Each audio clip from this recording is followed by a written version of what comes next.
The major components of a steam turbine include a casing, which contains the steam and provides support to the rotor. The turbine rotor, which holds the moving blades that convert the kinetic energy contained in the steam to rotating mechanical energy. The fixed and moving blades, which convert the kinetic energy to mechanical energy. Diaphragms that hold the fixed turbine blades. Journal bearings, which maintain the radial alignment of the rotor. A thrust bearing to maintain the axial alignment of the rotor.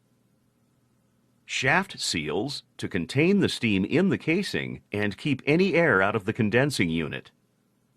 An inlet valve or valves to control the flow of steam to the turbine.